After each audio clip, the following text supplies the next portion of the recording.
Howdy, hey everybody. Happy, what is today? Tuesday. Happy Tuesday. Thank you all for joining. I am MKE the Guru, and today, Substance Painter for Avatar Clothing. The focus for this one, just to kind of like set expectations, I really wanted to highlight how to make reusable templates for customization and reusability to help save you time in the future. So what we're going to talk about today. We're going to talk about how to prepare your item to prep you for success. We're going to talk about how to create your templates because masking is good sometimes. That's a joke. Hopefully that landed. And then we're also going to talk about using anchors to make your layers work for you. And then if there's time at the end, we'll do a little bit of a Q&A. Okay, so what's the big idea here? Well, as I mentioned, we are going to focus on creating quickly customizable templates for your items. So you can see here, this example, there are three kind of hideous hats that I made last night. These iterations were all done in less than 60 seconds. So I took the time to set up the framework that I can then crank out these textures very, very quickly. So that's the idea here, is that we're going to set you up for success for saving time. So there's something that I want to share with you guys that you may not know. So we're going to do a quick little bit of study time. I want you to look at my avatar and kind of like imagine in your head how this avatar might be broken apart in its texturing, okay? We'll give you just a few more seconds to look. We're thinking about, there's so many textures happening here. Two of them are custom uploads with the top and the bottom that I made. So here's how it's all laid out. Bam, that's it right there. So your avatar is actually all packed onto a single 1024 by 1024. So why is this important? Okay.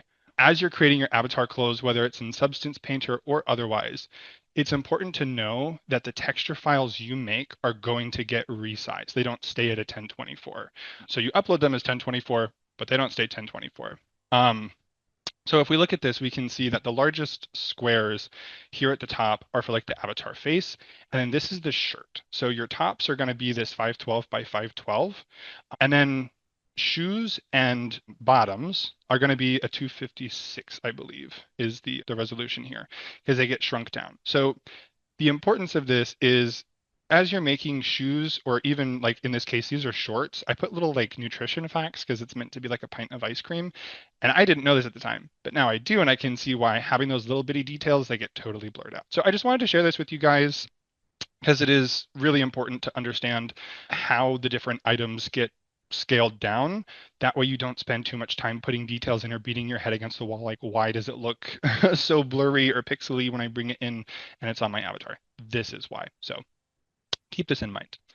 Okay, so we're gonna talk about, I'm just gonna like run through my slides. I have just very few, and then we'll get into the actual hands-on portion. So the first thing we're gonna talk about is preparing your item. This is something I'm sure a lot of you already know how to do, but we're just gonna run through it as well again, just very quickly.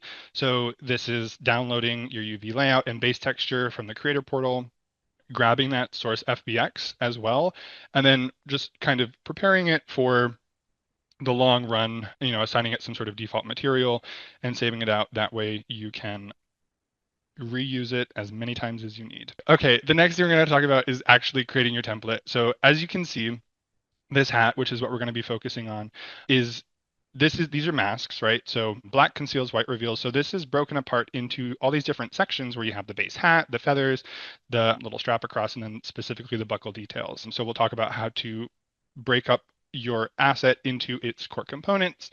That way you can reuse a million times. Masking is absolutely the key to a lot of this. And then finally, we'll talk about anchors. You can see these three different variants of the hat. This is just like with the actual texture pattern that's going across it.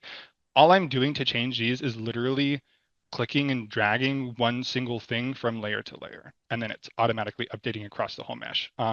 And it can be used, anchor points can be used in so many different ways. I'll say it right now, and then I'll say it again.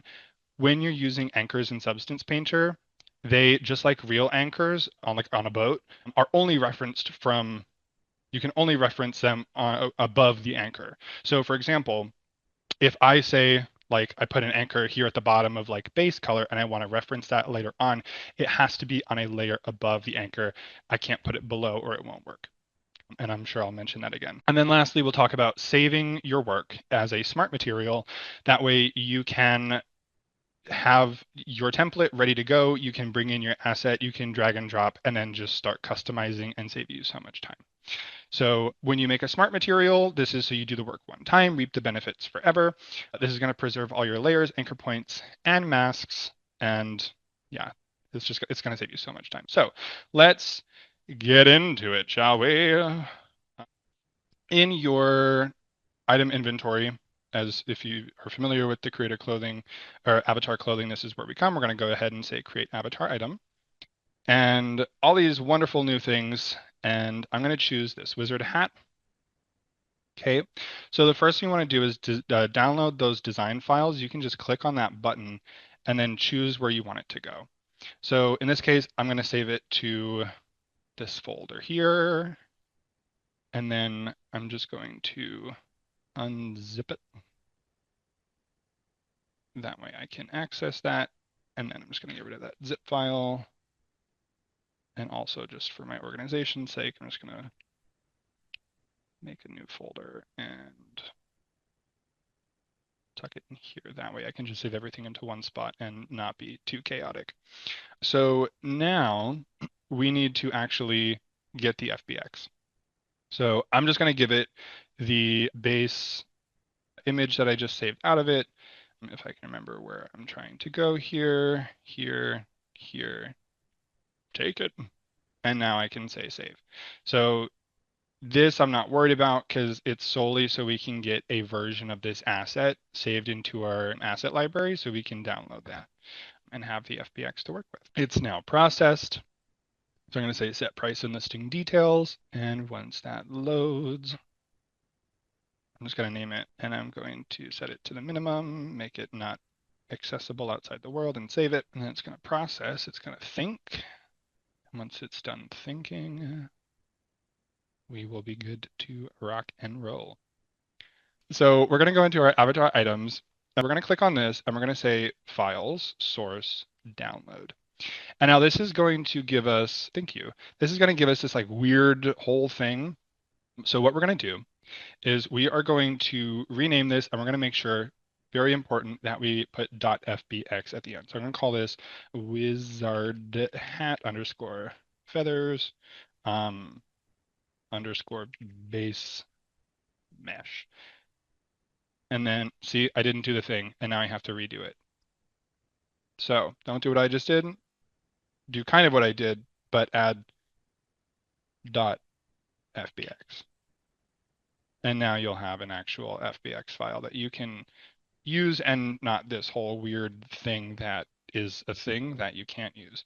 And now we'll go into Blender. So once Blender decides to load, we'll get rid of that fabulous diva and we will come in here and just drag in our base mesh. And so we can see it looks a little funky. It's got this whole rig to it. We don't need that. You can add the FBX extension after the fact. I think so, but I also feel like I've had problems with it when I've tried to do that. So I just try to do it from the get just to save myself time and frustration. So, okay. By default, we have both things selected. I'm just going to select the hat. I'm going to hit Alt P, P as in parent, and say clear parent and keep transformation. Now it's important that you keep transformation. If you don't, it's going to get like huge and we don't want that. So just select just the hat, Alt P, clear and keep transformation. We can delete out that little rig. And now I'm going to get rid of any modifiers that are there. I'm going to get rid of this default material that's there. And I'm going to go in, I'm going to do a couple things, just a couple things. Well, it looks okay, actually. Sometimes you'll see like the mesh might have some weird shading artifacts to it. So this is your chance to make any modifications for the purposes of your texturing, right? If it has like weird shading that you want to change or you want to make some edges sharp, that way it preserves that in your texture file. When you bake, this is your chance to do that. If you wanted to do like a high poly to a low poly, you could absolutely make a high poly version of this and put some details in there to bake onto your low poly. you have the chance to do that now. But it's all looking good here. So I'm going to go ahead and I'm just going to give a new material, and I'm just going to think ahead of how I might want this to be named. And I'm going to call this wizard hat underscore feathers underscore and just enter. So for avatar clothing, it's my understanding that the naming convention doesn't matter like it does with traditional custom model import, which is why I'm doing this, is because there's two different wizard hats. One has feathers, one does not. So this one helps me know that this one has feathers, and then the second underscore is where I'll just put, whatever the next thing is when we name it. So now that we have this, I'm going to keep it selected. I'm going to go File, Export, FBX. I'm going to save this to the place that I said I wanted to save it. If I can remember, presentation, Substance Painter, here we go. And make sure when you export, when you re-export, if you have other things in your scene, even if you don't, just have selected objects limit to selected objects enabled. And now I'm just going to overwrite the FBX that we saved. That way we have this new one. We don't have to make a second file. We're good to go. So we can go ahead and I'm just going to close out of Blender. And now we can open up Substance Painter. Here we are, finally. 20 minutes into the workshop and we're finally getting into Substance. So I'm going to go ahead, Control N as in new. And for the file, we'll select that FBX that we just had. We'll go here. Document resolution 1024 is fine. Everything's looking good as is. So I'll go ahead and hit OK. And now here we are with the hat. Okay, so first things first is two things, actually. First thing is I'm going to do a Control S, and I'm just going to set up a save destination. That way this will start saving and I don't get too far and forget and then for whatever reason lose all my progress, because the whole point is to make progress and keep it. So I'm just going to call this wizard hat underscore feathers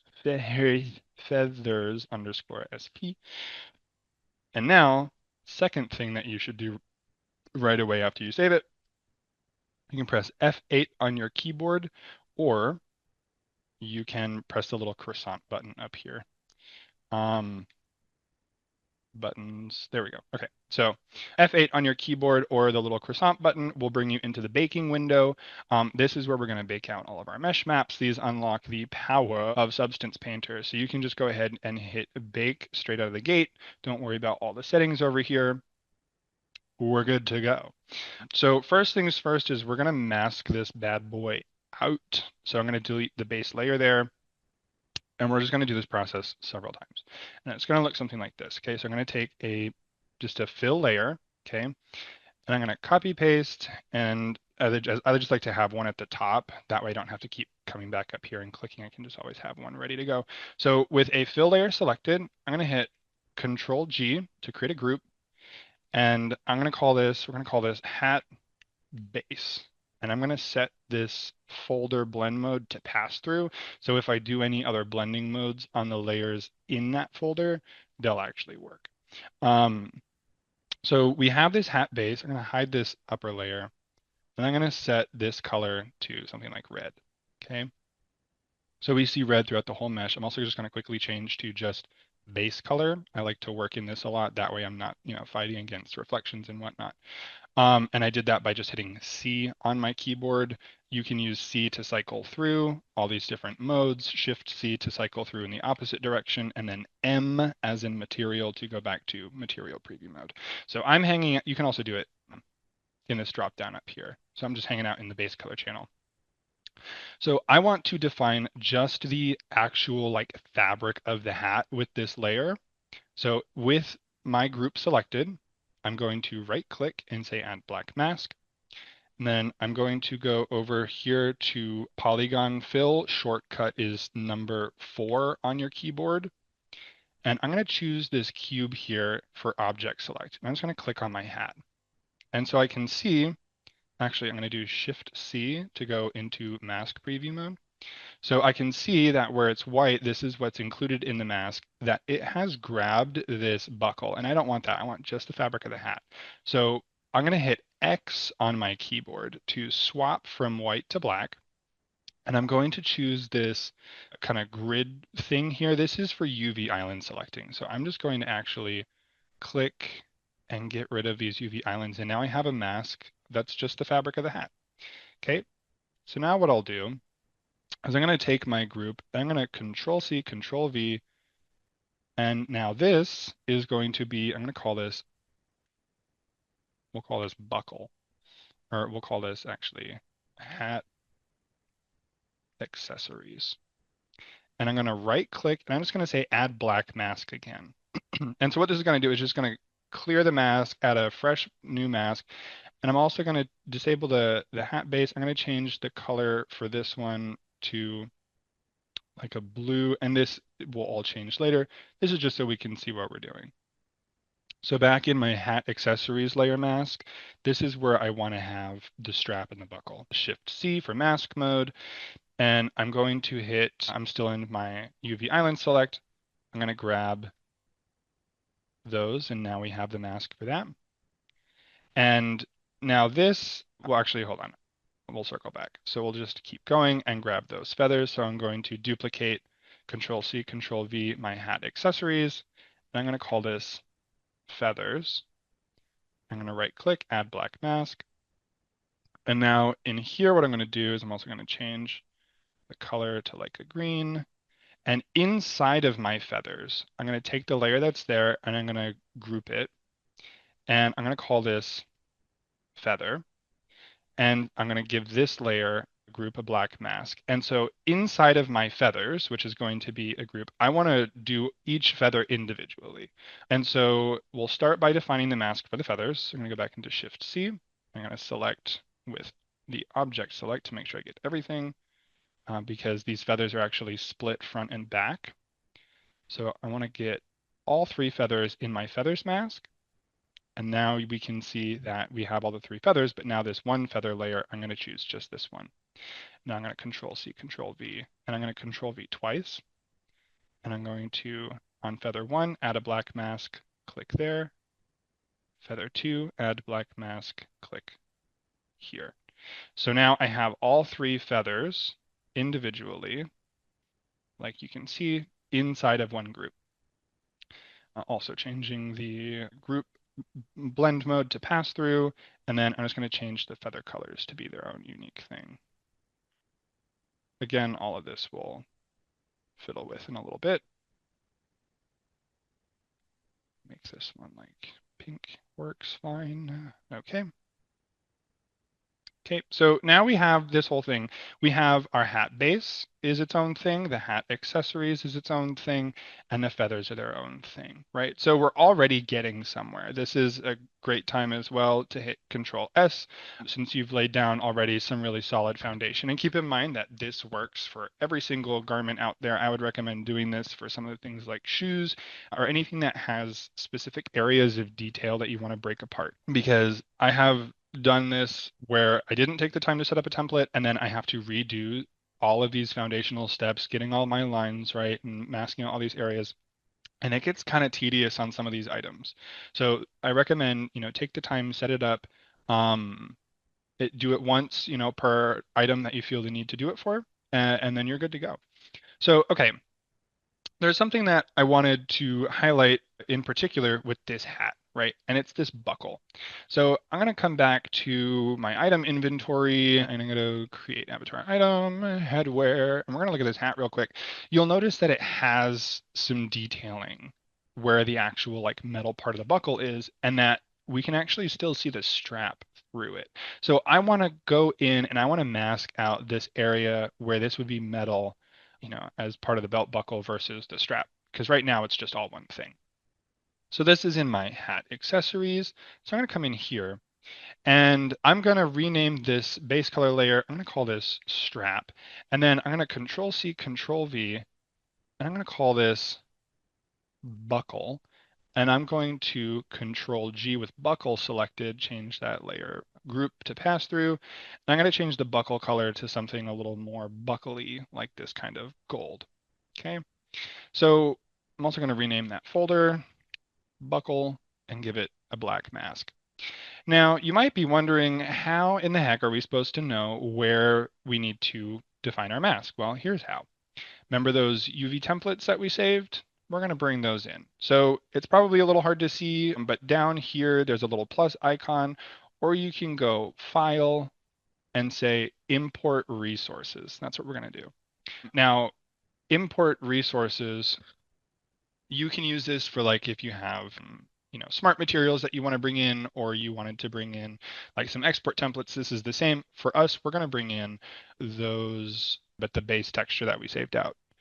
And we're going to define this as a texture. And it's important to note, and this is just a good note for anytime you're importing resources, it'll always give you the option to choose where you want to save those resources to. By default, it'll always be the current project. Your options are current session, which means that as soon as you close out a Substance Painter or you go to a different Substance Painter project, that those resources vanish, they disappear, you have to re-import them again. You can save them into just that project, or you can save them into your library, and by saving it into your library, they become accessible throughout all projects. So as far as, like if you had a logo or something that you wanted to use and you're going to reuse it across multiple Substance Painter projects, I just save it to library your asset. So that's where I'm going to target this for. Actually, I'm going to target this one to project and just hit import. So now we have this, and I'm going to put this at the top of my layer stack and define it as a base color. And we can already see that buckle there, but now we can't see anything underneath. So here's what we're going to do. We're going to set the blend mode to something like multiply. And now we can see our color and that buckle, but it's a little faint for my tired eyes. So I'm going to right click on this layer and I'm going to choose add levels. And now we're just going to use this to kind of crank it up a little bit and then crank this just a little bit. There we get some nice punchy contrast, something like that. So now it's not doing too much and it's just enough that we can see. So this is why those templates from the website when you're doing your avatar items is really important, because it helps to inform you on where some of those details are actually going to be. So now that we have this, I'm going to come back into my buckle group in the mask. And now I'm going to choose my paintbrush tool, which is up here on the left is the brush, or number key 1.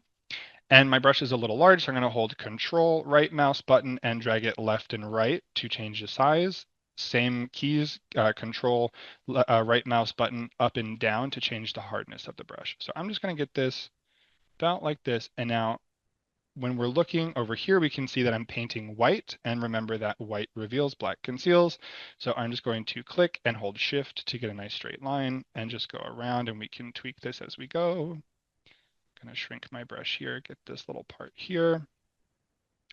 And I'm going to paint kind of around the sides.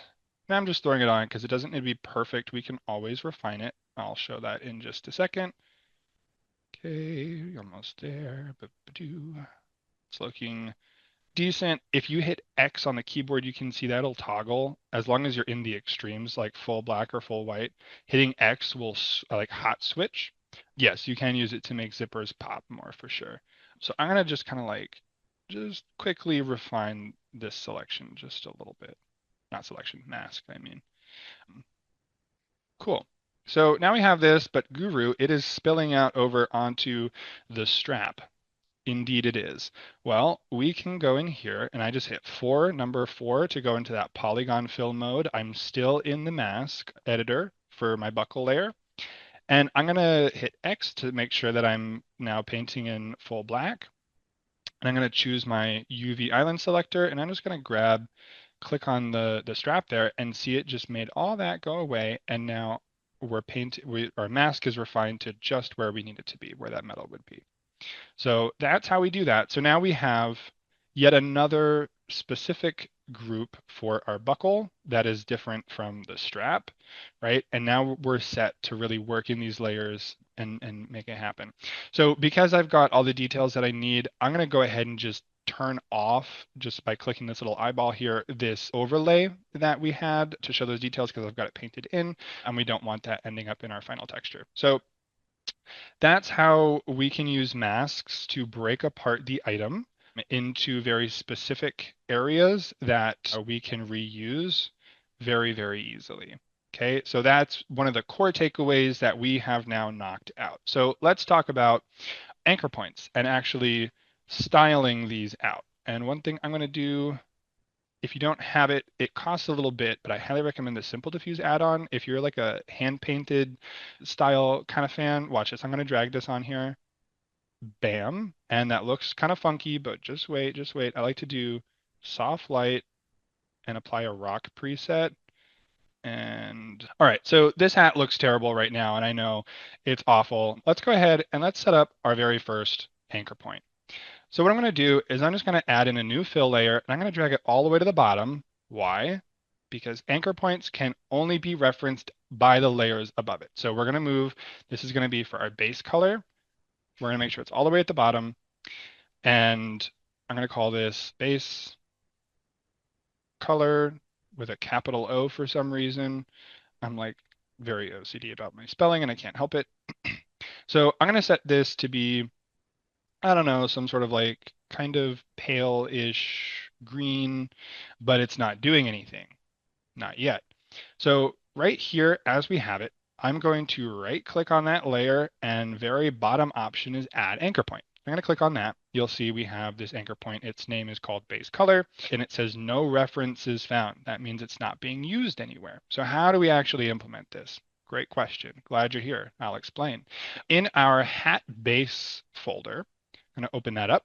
And then this right here, this is our base color. I'm toggling it off. You can see the base color, that green underneath. So in our fill layer here, we can see that currently it's saying that it's taking its base color from just a solid color that we're defining in this color picker. If we actually, let me hide that out, we can click on where it says base color here, and we have all these resources, which are fun to play around with, but we also have this window called anchor points. So if I click on base color now, we can see that that turned green. So kind of the anatomy of anchor points, if we look in our properties panel here, I'll try to bring this up just a little bit. So we can see this shows us the anchor point that we have selected, and it shows us what channel it's referencing. So in this case, we have it set to base color, but you can actually reference any other like layer kind of properties, right? Metallic, roughness, normal, or height from anchor points. And there's this alpha behavior where you can keep or extract alpha or do default background color. We're just going to leave it at keep alpha, and we're not going to get in the weeds on the levels, but you have some different adjustments here from some settings I encourage you to play around with. So why is this important? Why does this even matter? Okay, so we have our base color now that we can change it down here, right? So as I slide this around and say, oh, look at the changing all these colors, okay? I'm going to make it a little more blue. So currently this doesn't seem very impressive. It seems like we just added an extra layer and that we kind of maybe don't need, but false. We do need it, and here's why. So let's say that I want to make the feathers in here dependent on the base color and just shift in hue as a very quick and easy way to get a little variation from hat to hat. Let's do that, shall we? So in our hat accessories, our kitting, in our feathers here, I'm going to go into feather 1. I'm going to click on the color. Currently it's yellow. I'm going to choose base color, and I'm going to set it to anchor point and choose my base color. Now it's that same blue. Now what I can do is right click on that layer. I can add a filter, and in my filter, I'm going to select HSL Perceptive. And I'm just going to crank this over a little bit and get this nice sort of like purpley red. Okay, so I'm also going to make it maybe a little more light like that. And then I'm just going to repeat the process for the other feathers. I'm going to choose, instead of base color, choose anchor points, right click on that layer, say add filter, HSL Perceptive. I'm going to crank it the other way. I'm going to make this one a little more saturated and a little less light. And then we'll grab this other feather as well. And same thing, choose base color, anchor points, choose that anchor point. Right click, add filter, HSL Perceptive. We're going to crank it not too far, but just far enough. Maybe desaturate it, make it a little more light. Okay. So currently this doesn't look like we've done much other than just change what we maybe would have changed manually anyway. But if we go all the way back down to our base color, now as I change this, we can see that those feathers are now changing with the base color. So this is a really great way to just sort of automatically power a little bit of variation. And you can take this even further. I'm keeping it very, very simple for the purposes of demonstration. But this is a great way, as we change the color, we just get a little extra variation on those feathers. And it just kind of saves a step that we would otherwise have to do and manually adjust all those feathers. So let's now go in and I'm going to add another anchor point. I'm going to add in a secondary color. So I'm just going to, with my base color at the bottom selected here, kind of add in another fill. I'm going to call this secondary color. And I'm going to set this color. I'm going to start by grabbing that blue, and then I'm just going to shift hues and go towards yellow, and then maybe increase a little bit. Okay. I'm going to right click and choose add anchor point. So now we have an anchor point called secondary color. So I want the secondary color to apply to the strap on the hat. I'm going to go into my hat accessories. I'm going to choose my strap layer. I'm going to change it from that color to anchor points and choose secondary. Now we can see that it's taken on that color there. Okay. So now I can control all the colors on this minus the buckle currently. I can control all this from just these two layers here, just with the color. I can slide and change and do all these tweaks in this one spot. I don't have to hunt anything down, so we're already on a really great track. But currently this hat could use a little more sprucing up. Let's make it happen. Let's add some pattern to this. So I'm going to go in, I'm going to grab another fill, and I'm going to, instead of base color here, I'm going to come in and I'm going to search the word pattern. And we'll start with maybe like this fabric pattern here, okay? So what I can do is I have that. I'm going to call this pattern 0. I'm going to right click, add anchor point. I'm going to come into my hat base, and on top of my primary color here that's deriving from the base color anchor point, I'm going to add another fill, and I'm going to call this pattern if I hit the right buttons. And I'm trying to think in my brain. And now this one needs a black mask. And inside that black mask, so I'm going to right click with that mask selected, and I'm going to choose add fill. And now this is going to power our mask. So instead of being this solid grayscale color, I can click on that, choose anchor point, and choose pattern 0. So now in here, I can set the color, right? But maybe I want this to also take on the secondary color, right? So now in this one layer, we're using 2 anchor points, one for color, one for pattern. So if I come back down here to pattern 0, I can now adjust this, tile it out, do all these different adjustments. I could even, if I wanted to, right click, say add filter. And again, you have to drag your filter below the anchor point because the anchor point also will take what's below it as long as it's on the same layer. So in this case, this filter is right below the anchor point. So it's going to be included. So if I choose, and just for example, say like blur slope is one of my favorite filters. So now we can see if I move this above the anchor point no longer takes that filter. So it's important that your arrangement does matter. Filters on anchor points and such. So I'm just going to bring this intensity down a little bit. And so now we have that. So now let's say that I want to define, in my examples, kind of the way that I had the hats is that they have this number on front, and that in this hypothetical game of wizardry and whatnot, new game title, I call it. So in wizardry and whatnot, you have hats as you increase levels. And on your hat, it has the level that you are. And you get a new hat every 5 levels. I don't know. So I want each hat to have a very distinctively different color scheme, pattern, and of course, number across the front. And I think this is the way that we're really going to remember our anchor points and stuff. So now that we've done a bunch of it already, we can kind of fly through here a little bit faster. So I'm going to go in and I'm just going to duplicate my pattern 0.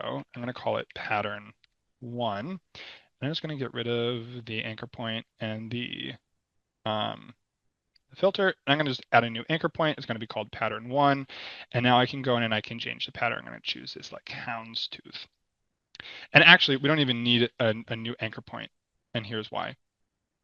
Because you can take the current anchor point and just drag and drop it on that new layer. And now we see this houndstooth. So if I tile this out, there's that. And then I can also tile it even more here, something like that.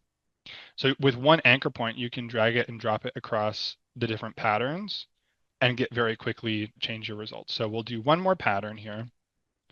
And instead of houndstooth, I'm going to choose maybe this like kind of funky triangle grid looks really interesting. So I'm going to move my anchor point out to here. And I'm going to fine tune this a little bit. Excuse me. And increase the amount. It's looking very interesting. So now we have 3 different patterns, and look how easy it is to swap between those 3, just solely by dragging and dropping that anchor point. Okay. So the last anchor point that I want to add is, like I said, I want a number on the front of the hat, right? And this is just another example of, how you can use different things in Substance Painter for masks. So I'm going to go back into my hat base, right? So we have this pattern layer. I'm going to add above that, I'm going to call this a level indicator. And I'm going to add a black mask on there. I'm going to set the blend mode to multiply. I'm going to set the base color to take the base color or primary color. And I'm also going to add a filter to it, another HSL, and I'm going to take the lightness down a bit, and saturation up a bit. That way, we're going to take what currently exists and then just multiply it across the top. So currently, we don't see anything, and that's okay. We need to add in our next anchor point. So this one, I'm going to call this level indicator. And I'm going to choose the fill on this to not be a pattern. I'm going to type the word font. I'm going to find a font that I like. There was one I was using for my demo called, it started with a B, maybe it was like something. It was something. Anyway, we'll use this one for now. That's fine. And so I'm going to go in, I'm going to right click on that layer. I'm going to add an anchor point, and I'm going to just keep that as level indicator, come back up to my black mask on here, say add fill, change it from grayscale, grab level indicator. So now we can see what's actually going on here. So I'm going to position this where I need it. I know it needs to go up here. I'm also going to set this at the anchor point level to not repeat. And also apparently in the hat level on there, in the black mask, I mean, in here. There we go. Don't repeat. So now it's just the one instance inside its bounding box. So I'm going to position this where I need it.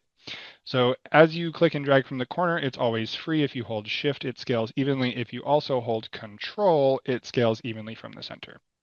So I'm going to just sort of position this about here for now. I'm going to come back down to level indicator. I'm going to change it from lorem ipsum. I'm going to put 0.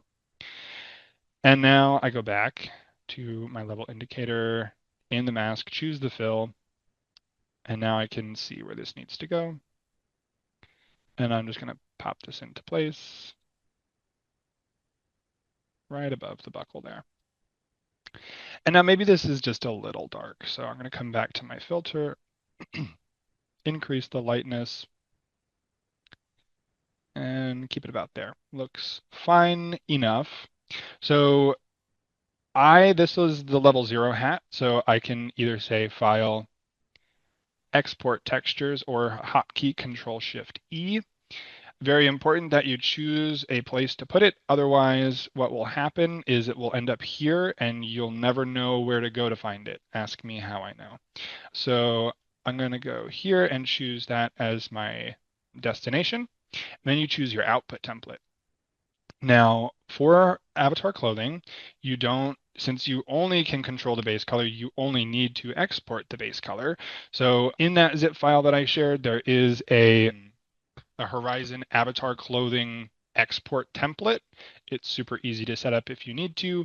If you wanted to make your own, I mean, you can literally just plug it in doing the import resources that I showed earlier. So it's up here, Horizon avatar clothing, there it is. And if we look at that, we can see, there it is, that it's just the RGB extracting from the base color.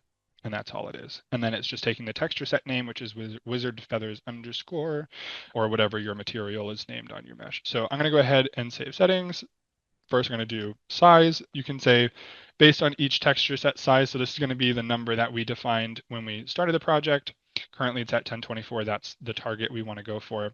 And I'll go ahead and hit export. Okay, so I have level 0 hat. Well, now we're at crunch time and my game is going live in 10 minutes and I need level 5 and 10 hat. So I'm going to go ahead.